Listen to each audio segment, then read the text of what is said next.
to second-degree felony offenses with caps of 10 years in each of those cases to run concurrently as the agreement. Is that correct? Yes, Your Honor. I've received the pre-sentence report as well as an update report that just has some more specific information from criminal history from Spokane, Washington. Did everyone get that? Yes, Your Honor. Yes, they did. Are there any additions or corrections to the pre-sentence report? None for this, sir. This wasn't just a theft, Casey. It was a battle between a lifetime of mistakes and the hope of redemption. The defendant admitted his crimes, showed evidence of sobriety, and asked for one final chance. But with decades of criminal history behind him, the judge faced a difficult decision that would determine his future. All right, Mr. Kimler, you may proceed. Your Honor, PSI reflects extensive criminal history on Mr. Ubarbo, which as the court could infer from the fact that the misdemeanor theft cases can be enhanced up to second degrees, which implies that he does have extensive history. The facts of these two cases are both, as the defendant indicated in the pre-sentence report, he was under the influence of methamphetamine at the time both were committed. It's not offered as a type of exculpatory evidence or even perhaps mitigation, but it does kind of explain why somebody with this criminal history would be doing what he's doing with a laundry basket and then some items from Walmart, all of which were under, I think, probably the Class B range of the theft. I would observe that there appears to be $300 in restitution payable in one of the cases for the laundry basket. Obviously, methamphetamine, drug addiction, but for that, I think Mr. Barbo wouldn't have been doing these types of boneheaded thefts. He's recognized that, and to stay out of prison, to comply with any terms of probation assesses, he indicates to me that he is drug-free, which obviously, if he drug tested him this morning, that can be corroborated. Or not, if he's not drug-free this morning, I don't know. But I assume, I would hope that he would. And he would just like to address the court perhaps better than I'm more articulate to explain his position of why he thinks that probation is wrong. Are you wearing a drug patch? No, ma'am. No, but I think clean so much to shoot on it. Have a seat in the jury box. Let's get that checked first. Okay, so the test was negative. Mr. Barbo, you wanted to say something, sir?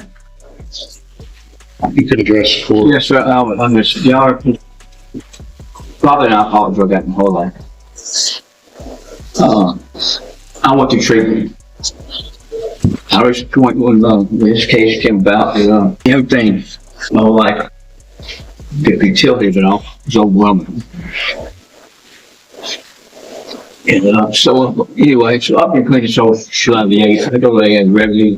I like it. It's where I belong. I've got a sponsor today. I'm walking the steps. I'm on step 4.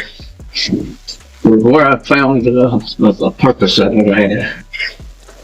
Not that I could do well on probation. And hopefully one day you save somebody else from live another day, you know what I'll get.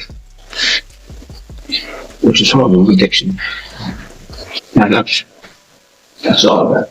Thank you, sir. Mr. Coleman? Judge, I'll be brief. I think the PSI speaks for itself as far as criminal history. I would like to add, I have judgments here. I've made them available to Mr. Kimler for additional convictions that were either not included in the PSI or they could not confirm those. And for the record, Judge, I am speaking of a 2000 Louisiana in which the defendant received a 6-month probation. Also, a 2008 possession of a controlled substance case out of Kansas in which the defendant was revoked to 20 months, and a 2013 fleeing or attempting to elude out of Kansas for which the defendant received 5 days. I think that one is actually reflected in the PSI. Okay. The 5-day one. Yes. And also, Judge, I have judgments out of Spokane, Washington for 1, 2, 3 thefts. One from 2011, 2 of them, it looks like it was a concurrent 1-year probation in 2008, and also a 2008 assault out of Spokane, Washington, in which the defendant received 338 days. And I've marked them. I'm happy to offer them. No objection. I don't know that I need them. I've made the notes and we'll take that into consideration as That's all well. I have. I think the defendant, given his criminal history, it's a risk of sounding callous, Judge. I get it. People are struggling with drug addiction all the time, but at a certain point, Judge, there comes a point where the consideration needs to be protected. The courtroom heard two powerful arguments. The defense focused on recovery change and a fresh start. The prosecution focused on years of repeat offenses and the need to protect the public. In the end, the judge ruled that accountability had to come before another opportunity. The public, this defendant's been having contact with law enforcement since 1988, and he has spanned at least 3 different states with his criminal behavior. Judge, he's fortunate to have a cap of 10. He's exposed to 20 years, Judge. I'm asking the court to sentence him to the few years. 4 years. Guilty on that. I'm sorry. Texas losing. You're all right. Yeah, it's yours. Very sorry.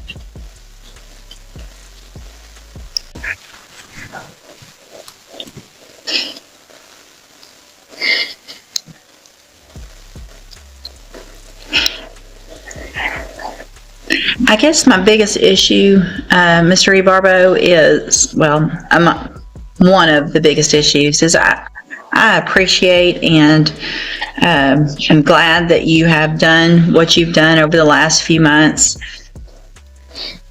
I think you probably started off doing that for the wrong reason, and that's because you got caught again and you're looking at 20 years in prison. It sounds like maybe you're doing better, and that's great.